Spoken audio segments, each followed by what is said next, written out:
Hello friends, आज के इस वीडियो में हम लोग फिजिक्स के कुछ महत्वपूर्ण ऑब्जेक्टिव्स को देखेंगे जो आपको जनरल कंपटीशन साथ ही साथ आपके 10वीं में बिहार बोर्ड 10वीं की परीक्षाएं बहुत ही काम के होने वाले हैं।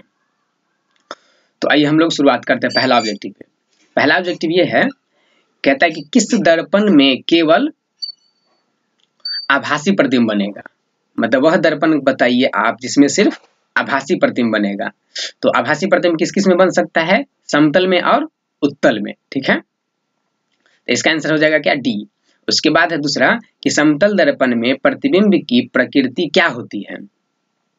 मतलब समतल दर्पण में कैसा प्रतिबिंब बनता है? वास्तविक बनता है या वास्तविक तथा सीधा बनता है, वास्तविक और उल्टा बनता है, आभासी तथा बराबर। तो समतल दर्पण में तो कभी वास्तविक प्रतिबिंब बनता ही नहीं है, जब भी बनता है तो इमेजिनरी बनता है। तो क्या हो जाएगा यहाँ पर? आभासी और साथ ही क्या हो जाएगा? बराबर। इसका आंसर क्या हो जाएगा? डी। तीसरा क्वेश्चन हमारा है कि गोलीय दर्पण की फोकस दूरी उसकी वक्रता त्रिज्या की क्या होती है। तो देखिए, जब फोकस दूरी क्या होती है? छोटी, और वक्रता त्रिज्या क्या होती है? बड़ी। तो इसका फॉर्मूला होता है ये F बराबर R/2।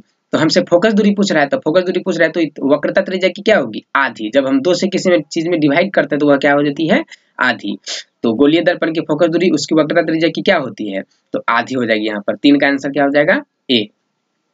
उसके बाद कहता है कि प्रकाश तरंग उदाहरण है क्या चीज का? ध्वनि तरंग का, विद्युत चुंबकीय तरंग का, या पराबैंगनी तरंग का, या परासर्व तरंग का। यह क्वेश्चन एकदम VVI है। देखिए 2017 में ये क्वेश्चन पूछा हुआ है। तो इसका आंसर हो जाएगा क्या? विद्युत चुंबकीय तरंग।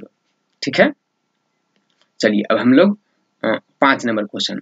5 नंबर ये कहता है हमारा कि दर्पण सूत्र है। तो दर्पण सूत्र क्या होता है? देखिए, हम लोग सीधे याद करते हैं कि जो हमारा फोकस दूरी है उसको पहले लिख देते हैं और 1/v और प्लस 1/u, इसी को उल्टा पलटा करके ये क्या रहेगा? दिया हुआ रहेगा। तो आपको सिर्फ ये याद रखना है 1/f equal to 1/v plus 1/u। तो देखिए इसमें कहाँ पर है? तो यहाँ पर देखिए 1/v प्लस 1/u बराबर 1/f। इसका आंसर क्या हो जाएगा? डी। फिर कहता है 6 में कि गोलीय दर्पण में फोकसांतर एवं वक्रता त्रिज्या के बीच संबंध है। देखिए किसका किसका? फोकसांतर, इसका मतलब F, वक्रता त्रिज्या मतलब R। क्या होता है ये? R/2। तो बस यहाँ फॉर्मूला हो जाएगा F बराबर R/2। 6 का C है ना। देखिए अब हम लगाते हैं 7 नंबर क्वेश्चन। ये कह रहा है हमारा कि एक गोलीय दर्पण द्वारा बने प्रतिबिंब का आवर्धन ऋणात्मक हो तो प्राप्त प्रतिबिंब क्या होगा? उल्टा होगा, सीधा होगा, सीधा भी हो सकता है और उल्टा भी हो सकता है, इनमें से सभी गलत है। तो देखिए जब ये प्रधान अक्ष होता है और हम उसके ऊपर अगर प्रतिबिंब अगर ऊपर बनता है, ठीक है, तो उसको हम प्लस में लेते हैं। और जब प्रतिबिंब नीचे बनता है उल्टा, मतलब प्रतिबिंब अगर नीचे बनेगा तो उल्टा ही बनेगा, और जब उल्टा बनता है तो हम लोग क्या लेते हैं? माइनस में लेते हैं। और ये ऊपर बना हुआ रहता है तो क्या होता है? वो सीधा। तो एकदम आसान है यहाँ से। तो अब क्या यहाँ पर क्या करें कि आवर्धन जो है वह क्या है? ऋणात्मक, मतलब माइनस में है। तो माइनस में है तो एब्सोल्युटली प्रतिबिंब क्या बनेगा? उल्टा। 7 का ए। चलिए हम लोग अब 8वें क्वेश्चन पे आते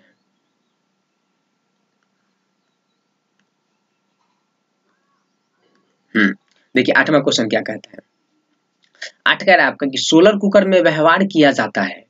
मतलब किसका? अवतल दर्पण का, उत्तल दर्पण का, समतल दर्पण का, या परावलयिक दर्पण का। देखिए तो याद करने का ये तरीका है कि आपसे ज्यादातर मतलब कि हम किसी भी चीज में ज्यादातर उपयोग करते हैं किसका? अवतल दर्पण का। इसका आंसर भी क्या होगा? अवतल दर्पण होगा। मोटर चालक के सामने दर्पण के साइड मिरर, जब भी साइड मिरर का बात आ जाए आपको याद रखना है क्या? उत्तल दर्पण। ठीक है। सर्च लाइट का परावर्तक सतह कैसा होता है?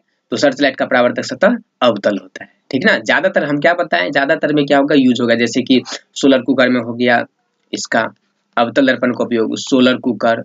ठीक है, सोलर कुकर। फिर उसके बाद हो जाएगा आपका सर्च लाइट में, सर्च लाइट। फिर हजामती दर्पण, जो हम लोग सेविंग करवाने जाते हैं तो उसमें हजामती दर्पण।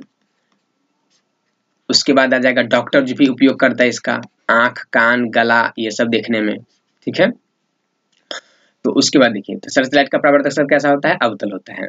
प्रकाश की किरणें गमन करते हैं। एब्सोल्युटली एकदम आसान क्वेश्चन है क्या? सीधी रेखा में। ठीक है, चलिए उसके बाद है क्वेश्चन हमारा कि प्रकाश के परावर्तन के कितने नियम। एकदम आसान, देखिए प्रकाश के परावर्तन पूछे जाए तो भी 2 नियम, प्रकाश के अपवर्तन पूछे जाए तो भी 2 नियम, सबका कितना कितना नियम है, मात्र 2 ही नियम है। चलिए अब किस दर्पण में बड़ा प्रतिबिंब बनेगा, तो समतल दर्पण में बनेगा नहीं, समतल में हमेशा बराबर प्रतिबिंब बनता है। अवतल में क्या होता है, बड़ा प्रतिबिंब बनता है, उत्तल में क्या होता है, छोटा प्रतिबिंब बनता है। तो बड़ा प्रतिबिंब बनेगा किसमें, अवतल दर्पण में। समतल दर्पण बना प्रतिबिंब क्या होता है, वास्तविक, काल्पनिक, या वास्तविक भी बनता है और काल्पनिक भी बनता है। देखिए जब ऑप्शन सी पर ही ठीक से क्या कहते हैं, ए एवं बी दोनों, मतलब कि वास्तविक भी बन सकता है और काल्पनिक भी बन सकता है। तो नहीं, समतल दर्पण में सिर्फ क्या बनता है, काल्पनिक बनता है। दाढ़ी बनाने में कौन सा दर्पण उपयोग होता है, अभी इससे पहले हमने बताया है, किसका, अवतल दर्पण का। एकदम वीवीआई क्वेश्चन, देखिए 2011 में भी पूछा है, 2015 में पूछा, 2016 में, 2017 में, हो सकता है 2022 में पूछ दे, है ना।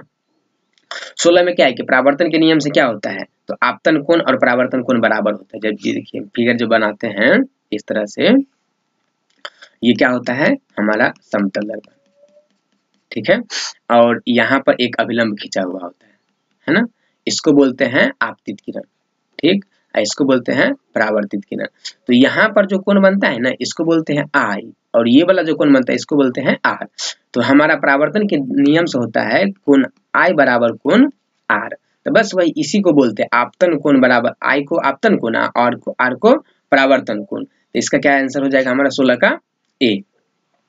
17 में कहता है कि दंत विशेषज्ञ किस दर्पण का उपयोग मरीजों को ये सब देखने में। देखिए एकदम आसान, यहाँ से क्या कह रहा है कि जो दंत विशेषज्ञ होगा आपका डॉक्टर साहब का उपयोग मरीजों के दांतों का बड़ा प्रतिबिंब देखने के लिए करते हैं। किस दर्पण का उपयोग करते हैं, समतल दर्पण का उपयोग करते हैं। कहता है गोलीय दर्पण के परावर्तक पृष्ठ की वृत्ताकार सीमा का रेखा का व्यास क्या कहलाता है। देखिए यहाँ व्यास का बात आ रहा है ना, तो इसलिए क्या होगा, वक्रता त्रिज्या। फिर कहता है कि एक उत्तल दर्पण में बना प्रतिबिंब हमेशा होगा। उत्तल दर्पण में बना प्रतिबिंब कैसा होगा, तो हमेशा उत्तल प्रतिबिंब में क्या होता है, छोटा फिगर बनता है और आभासी प्रतिबिंब बनता है, मतलब काल्पनिक। तो इसका आंसर क्या हो जाएगा, काल्पनिक और हरासित। हरासित मतलब छोटा। तो अगर आप इसी तरह की वीडियो चाहते हैं, क्लास 10वीं के बिहार बोर्ड में अगर आप पढ़ रहे हैं, तो जैसा कि आप देख रहे हैं स्कूल खुलता नहीं है, तो मैं आप लोगों को इस पर एकदम बढ़िया से तैयारी करवा दूंगा पूरा। तो प्लीज वीडियो अगर अच्छा लगा हो तो लाइक कीजिएगा, और जो आपके दोस्त होंगे 10वीं क्लास में उसको भी वीडियो आप शेयर कर सकते हैं। चैनल को सब्सक्राइब कर लीजिएगा, बेल आइकन दबा लीजिएगा, जिससे हम भी जब भी वीडियो डालेंगे तो आपको नोटिफिकेशन मिलता रहेगा। वीडियो को पूरा देखने के लिए आपका बहुत बहुत धन्यवाद।